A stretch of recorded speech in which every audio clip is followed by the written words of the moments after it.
تاکہ میں تیاری کر کے آؤں. لیکن میں ایف آئی اے کو بھی یہ کہنا چاہتا ہوں کہ یہ آپ کے پے گریڈ سے زیادہ اوپر بات ہے. آپ کے رانا ثناء اللہ جو انٹیریئر منسٹر ہے جو آپ کے اوپر ہے وہ تو کہہ بیٹھا کہ عمران خان کو جیل میں ڈال رہا ہے. وہ ابھی کوئی انکوائری کا مجھے بھی نہیں پتا. ابھی تو ہمیں 164 کا بیان بھی ہمارے سامنے نہیں آیا. ابھی تو نیوز آئٹمز آ رہی ہیں نا کہ جی اعظم خان نے یہ کہہ دیا.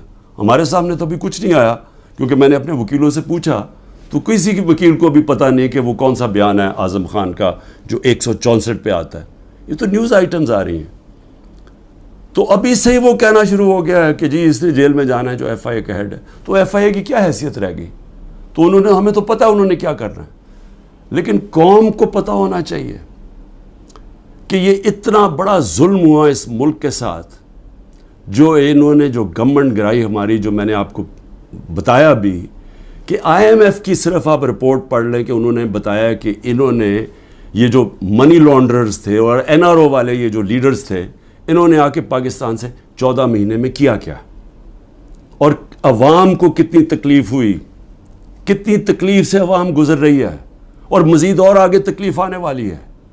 ایک وہ گورنمنٹ جس کی بہترین پرفارمنس تھی اور وہ صرف اور صرف اب ضرورت نہیں ہے, آپ آئی ایم ایف کا ہی پڑھ لیں نا. آئی ایم ایف تو ہمارے نیچے نہیں ہے. اکنامک سروے پڑھ لیں جو کہ انہوں نے شائع کیا تو وہ تو اب واضح ہے کہ ایک حکومت جو بہترین پرفارمنس دے رہی تھی, جو لوگوں کے حالات بہتر کر رہی تھی, روزگار بڑھتا جا رہا تھا. فیصل آباد کے اندر ٹیکسٹائل کے ورکرز نہیں مل رہے تھے.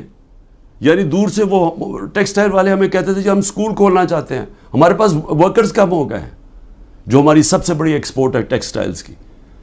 تو ادھر سے وہ گرتے گرتے آج یہاں پہنچ گئے ہیں کہ سکریپ میں بیچی جا رہی ہے مشینری اب. اور یہ جو اب مزید اور مہنگائی آ رہی ہے, ذرا پوچھیں تو صحیح کہ جو بے روزگاری بڑھتی جا رہی ہے, پوچھیں لوگوں کے ساتھ گزارا ہوتا کیسے ہے, کون ذمہ دار ہے اس کا. یہ سائفر کے اوپر جب تحقیقات ہوں گی تو پتہ چلے گا کہ کتنی بڑی سازش ہوئی ہے. تو میں تو چاہتا ہوں کہ ایک صحیح معنی میں اس کے اوپر انکوائری ہو. میں تو تب بھی کوشش کر رہا تھا لیکن تب تو ہونے نہیں دی. تو اللہ کرے کہ اس میں سے ہی کچھ چیز نکلائے. لیکن یہ ایف آئی اے نہیں کر سکتی کہ وہ تو کنٹرولڈ ہے انہی لوگوں سے جو انہوں نے فائدہ اٹھایا یہ سازش سے. دوسری چیز ہے, اب 2 اور میرے اوپر نیب کے کیسز ہیں. ایک ہے القادر. اب القادر کے اوپر میں آپ کو بتا ہی چکا ہوں کہ وہ کیس یہ ہے کہ عمران خان نے ملک ریاض کو فائدہ دلوایا کیونکہ اس نے اس سے پہلے القادر یونیورسٹی بنائی تھی. اور القادر یونیورسٹی کیا ہے؟ چیریٹی کی یونیورسٹی. چیریٹی کا مطلب یہ کہ سیرت نبی کے اوپر جو ہمارا جو آئیڈیا ہے کہ لوگ لیڈرز نکلے نبی صلی اللہ علیہ وسلم کی سیرت کے اوپر چل کے, جو دنیا کے سب سے بڑے لیڈر تھے, اس کے اوپر ایک بیس کیا کہ کوشش کی کہ اس ملک کے اندر سمجھ تو آئے. اور پھر صوفیزم, اتنے زیادہ لوگ بڑے بڑے ہمارے صوفی جو لیڈرز تھے, لیڈرز میں کہوں گا ان کے بہت بڑے لوگ, آج بھی عرس پہ لاکھوں لوگ آتے ہیں, ان کے کلام کا پتہ تو چلے, لوگ آ کے چلے جاتے ہیں, یہ تو پتہ چلے کہ وہ پیغام کیا دینے آئے تھے. تو ایک تو یہ, اور پھر دوسری ٹیکنالوجی.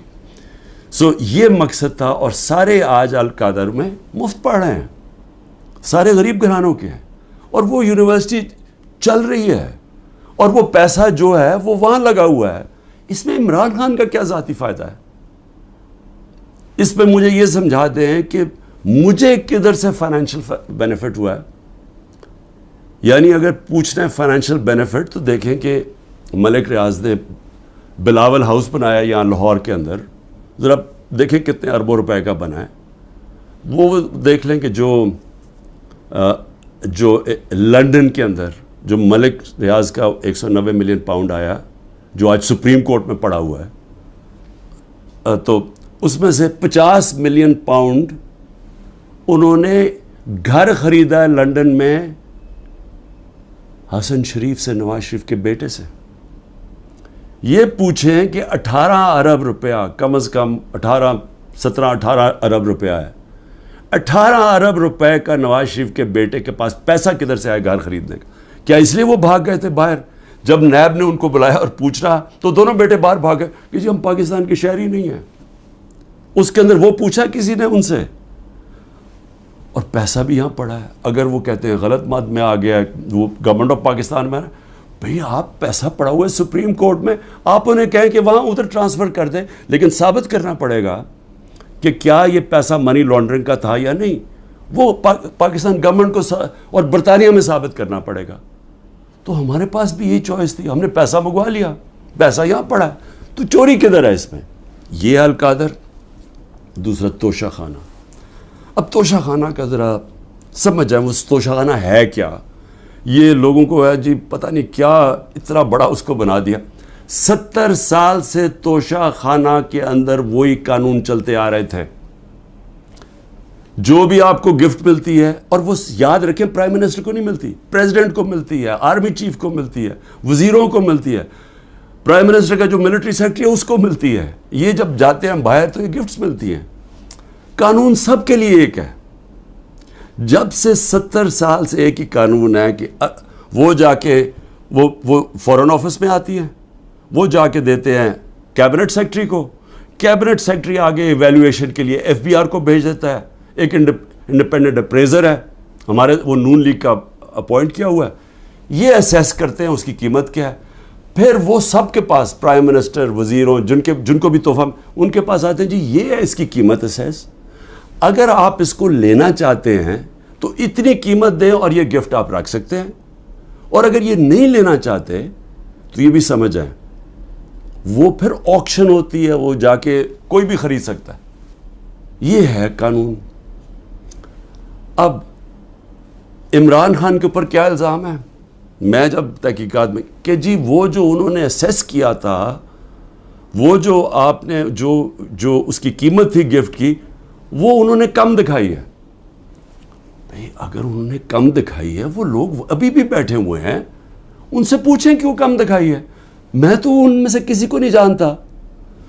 مجھے تو جو ملٹری سیکرٹری آ کے بتاتا ہے کہ جی یہ قیمت ہے، یہ آپ نے دینا، میں اسی کے مطابق چلا. جو بھی ہے میرا سارا کچھ ڈکلیئرڈ ہے، سارا کچھ ایف بی آر کے پاس ریکارڈ ہے. ساروں کے اوپر جو بھی میں نے اگر کسی کو بیچا اس کے اوپر ٹیکس دیا ہوا ہے، وہ ریکارڈ ہے. سب کچھ ان کے پاس پڑا ہے. کیس ہے کیا؟